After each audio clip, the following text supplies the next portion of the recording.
गांव का रहने वाला अशोक शहर में पढ़ने आता है और अपनी पढ़ाई पूरी होते होते उसे रिम्पी नाम की एक लड़की से प्यार हो जाता है। वो दोनों शादी कर लेते हैं और रिम्पी गांव में अपने ससुराल चली जाती है। वहां उसकी सौतेली सास इंदु और ससुर बलजीत होते हैं।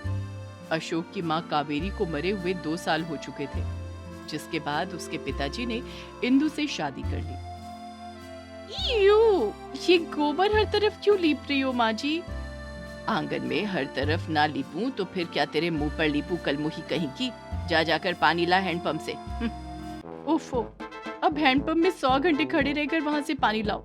मेरी तो लाइफ ही झंड हो चुकी है अशोक से शादी करके। यहीं खड़ी रहकर बकबक मत कर और जा जाकर पानी भर ला, वरना तुझे अगले 10 दिनों तक प्यासा रखूंगी। लाती हूँ बाबा, लाती हूँ। जब देखो तब घोड़े पर सवार होती हैं। Idiot nonsense. क्या कहा? अरे ओ कुलक्षणी, अपनी इंग्लिश विंग्लिश की गालियां ना अपने पास ही रख। एक देसी गाली दूंगी वहाँ बेहोश होकर गिर जाएगी, निकम्मी निकोड़ी कहीं की। रिम्पी को हर रोज हैंडपंप से पानी निकालने के लिए 1 घंटे लाइन में खड़े रहना पड़ता है। एक दिन उसे अपने घर के पास एक कुआं दिखाई देता है जिसमें बहुत सारा पानी होता है। अरे वाह, ये कुआं तो फैंटास्टिक लग रहा है। अब से मैं इसी में से पानी निकालूंगी। कौन 1 घंटा अपनी टांगे तोड़ेगा लाइन में खड़े रहकर? तभी वहां पर एक बूढ़ी औरत आती है और रिम्पी से कहती है, बिटिया यहाँ से पानी मत निकालो, ये कुआं भूतिया है, श्रापित है। ओह डियर ओल्ड लेडी, ये सारी दकियानूसी और किताबी बातें होती हैं। So take a chill pill। Rimpy उस बूढ़ी औरत की चेतावनी को ना सुनकर रोजाना उस कुएं से पानी लाने लगती है। एक दिन जब रिम्पी कुएं से पानी निकाल रही होती है, तभी उसे उस कुएं से एक डरावनी आवाज सुनाई देती है। मुझे बचाओ, मुझे बचाओ, मैं यही हूँ, मुझे बचाओ, तुम सुन रही हो ना? ओ नो, इस कुएं में से आवाज आ रही है। ये सब क्या हो रहा है? मम्मी, मुझे यहाँ से जाना होगा। मत जाओ, रुक जाओ, मुझे बचाओ, रुको रुको रुको। रिम्पी बाल्टी वहीं फेंककर वहां से 9-2-11 हो जाती है और अब वो फिर से हैंडपंप की लाइन में लगकर पानी निकालने लगती है, लेकिन वो फिर से थकने लगती है।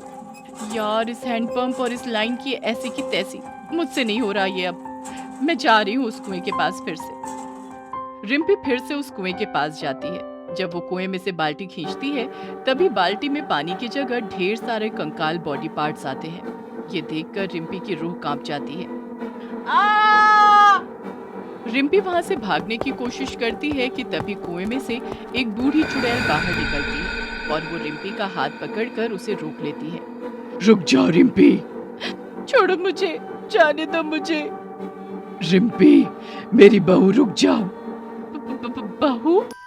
हाँ बहू, मैं अशोक की मरी हुई माँ कावेरी हूँ। मेरी सहेली इंदु ने मेरी हत्या करके मुझे इस कुएं में फेंक दिया और उसने मेरे पति यानी अशोक के पापा से शादी कर ली। क्या? रिम्पी कावेरी चुड़ैल की असलियत जानकर भौचक्की रह जाती है। ये तो आपके साथ बहुत बहुत गलत हुआ। इसीलिए शायद भगवान ने तुम्हें यहाँ मेरे पास भेजा। अब तुम ही मुझे इस कुएं से आजाद करके अपना बदला पूरा करने का अवसर दे सकती हो। इंदु ने इस कुएं के चारों ओर से पंडित से लाया हुआ धागा बांधा हुआ है, जिसके कारण मैं कुएं से बाहर नहीं निकल सकती। रिम्पी उस कुएं के चारों ओर से लगे हुए धागे तोड़कर फेंक देती है और अपनी सास कावेरी को आजाद करती है। और फिर कावेरी इंदु को जान से मारने आती है और सबको बताती है कि कैसे इंदु ने उसे मारा। इंदु काकी, आपने मेरे पापा के पैसों पर कब्जा करने के लिए मेरी माँ को मार डाला और उसके बाद पापा से शादी की। कावेरी, मार डालो इस मनहूस इंदु को। नहीं, ऐसा मत करना। और मेरी चुड़ैल अंत में इंदु को खत्म कर देती है और मुक्त हो जाती है। एक गांव में रमा नामक एक गरीब चाय वाली रहती थी, जिसके हाथ की स्वादिष्ट चाय पूरे गांव में काफी फेमस थी। वाह वाह वाह, ये चाय नहीं, ये तो अमृत है, अमृत। मजा ही आ गया इसे पीकर रमा बहन जी।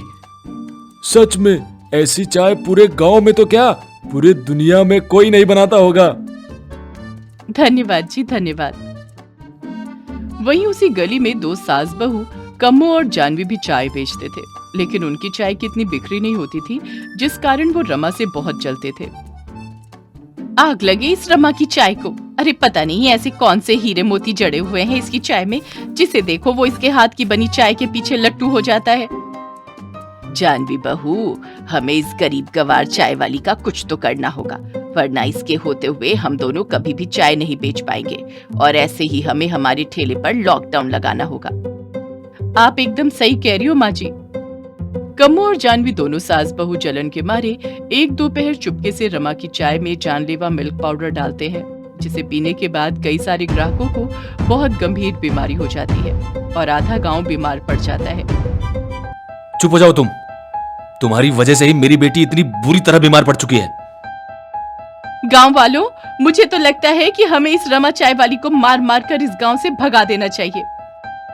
मेरा यकीन कीजिए, मैंने चाय में कोई मिलावट नहीं की थी, जिसके चलते सभी बीमार पड़े। झूठ मत बोल, तेरे ठेले की चाय पी पी कर ही सब बीमार पड़े हैं। गांव वाले रमा पर पत्थर फेंकते हैं और उसे बेरहमी से मारकर गांव से बाहर निकाल देते हैं।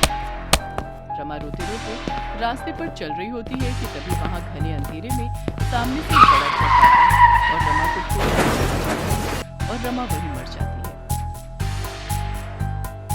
रमा के जाने के बाद अब गांव वाले कम्मू और जानवी की चाय पीने ही आते हैं। कम्मू और जानवी बहुत खुश होते हैं क्योंकि वो दोनों अपने मकसद में कामयाब हो चुकी थी।